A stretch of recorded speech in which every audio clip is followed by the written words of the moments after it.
સો હે guys welcome back to another video. આજે આપણે આવી ગયા છીએ સાળંગપુર હનુમાનજીના મંદિરે અને ખાસ કરીને મંદિરના તમને બધા દર્શન કરાયા છે. આ તમને દેખાડવાના છે એનું જે સ્પેશિયલ ભોજનાલય છે. આમ તો ગુજરાતનું મોટું ભોજનાલય કહેવાય એવું સાળંગપુરનું સૌથી મોટું ભોજનાલય આજે તમને બતાવવાના છે ફૂલ ડિટેલ અંગત. તો જોડાયેલા રહેજો આજના વ્લોગમાં. પહેલાં તમને આપણે દર્શન કરાવી દઈએ કષ્ટભંજન દેવના.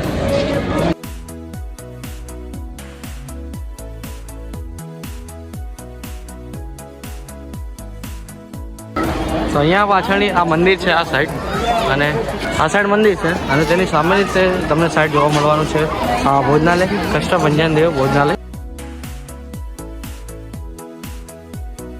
જે પહેલાં આ સાઈડ હતું, હવે જે નવું ભોજનાલય છે એ આ સાઈડ છે, જ્યાં આમ તો કહેવાય તો લાર્જેસ્ટ ભોજનાલય છે. તો તમને આખી ટૂર આપી દે ભોજનાલયની. સાળંગપુર જવા માટે સૌથી પહેલાં આપણે ગાંધીગ્રામથી બોટાદની રેલવેમાં બેસી ગયા હતા. તેમાં આપણને ખૂબ જ મજા આવી ગઈ હતી અને ટ્રેનમાં બેસવાની ભાઈ મજા જ અલગ છે. તેની ટિકિટ એક્સપ્રેસની 70 રૂપિયા હતી. અને પછી આપણે બોટાદ પહોંચ્યા અને બોટાદનું સ્ટેશન પણ ભાઈ બહુ જ મોટું હતું. અને ત્યાંથી આપણે સાળંગપુર જવા માટે ત્યાંની નગરપાલિકા દ્વારા ચાલતી બસમાં બેસી ગયા હતા, જે આપણને બોટાદ રેલવે સ્ટેશનથી સાળંગપુર સુધી લઈ જવાની હતી. તો ચલો આપણે પાછા આવી ગયા છીએ સાળંગપુર મંદિરે.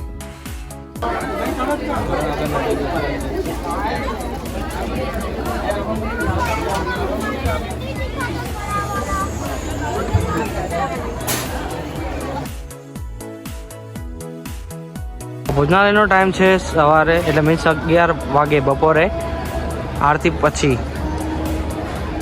સવારે 11 કલાકે અને સાંજે સંધ્યા આરતી થાય પછી અહીંયા ભોજન સમારંભ ચાલુ થઈ જાય. તો ભોજનાલય ચાલુ થઈ ગયું છે, ભોજનાલય ચાલુ થઈ ગયું છે. હા, તમને સંપૂર્ણ આને ટૂર આપી દઈએ.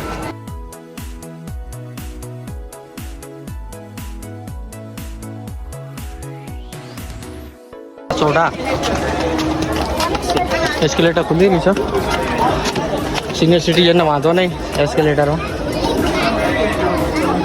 આ જોરદાર ભવ્ય ભોજનાલય બનાવવામાં આવ્યું છે કષ્ટભંજન દેવ મંદિર ખાતે.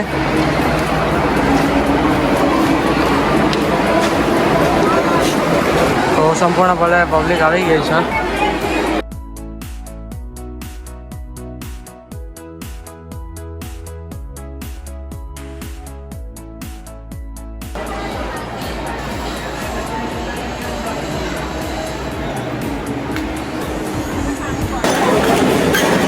અહીંથી તમને થાળી અને વાટકા મળી જવાના છે અને પછી તમારે અહીં અલગ અલગ લાઈનમાં ઊભું રહેવાનું થશે.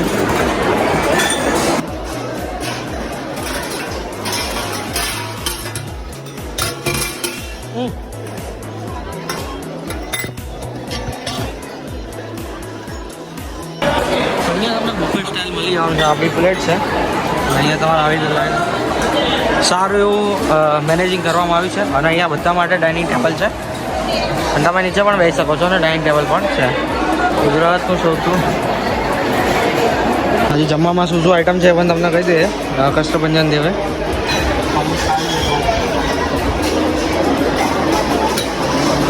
ફૂલ ફેસિલિટીવાળો ડાઇનિંગ હોલ બનાવવામાં આવ્યો છે. ફૂલ ફેસિલિટી છે.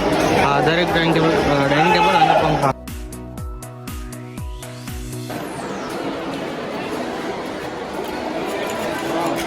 મહાપ્રસાદ.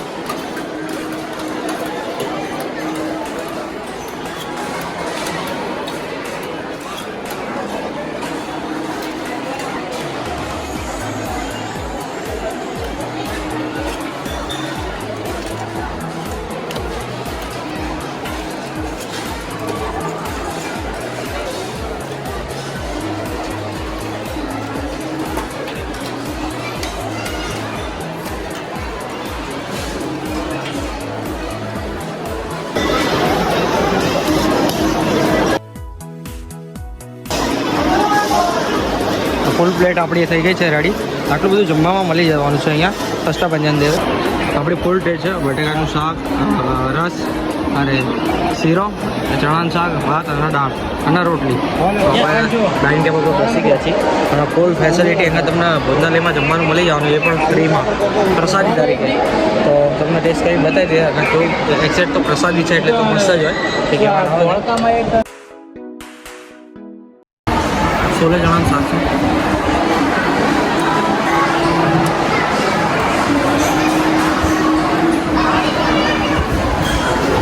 સુરત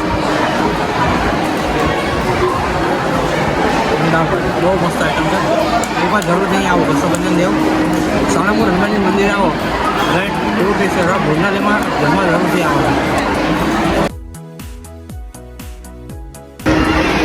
ભાઈ પ્લેટ ખાલી કરી નાખી. જમવાની ફૂલ મજા આવી છે.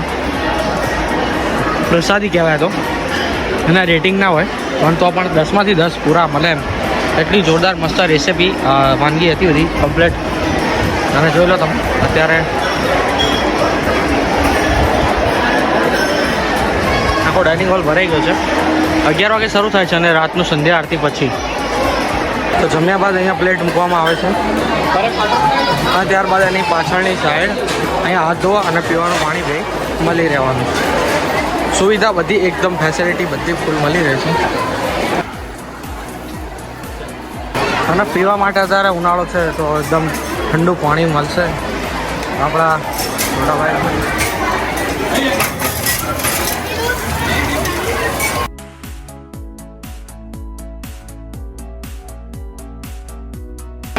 જમ્યા બાદ આ જન પાત્રમાં તમે જે ડોનેશન આપવા માંગતા હોય એ નાખી શકો.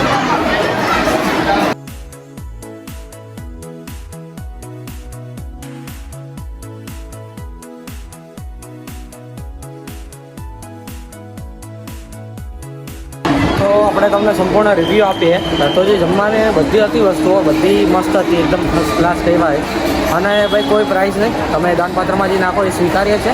અને ભાઈ રેટિંગ આપીએ આમ તો પ્રસાદીના કોઈ દિવસ રેટિંગ ના અપાય પણ જો રેટિંગ આપીએ તો 100/100 મળી શકે છે. બધું બહુ સરસ મજાનું ફેસિલિટી પણ છે અને જમવાનું પણ ખૂબ જ સરસ હતું.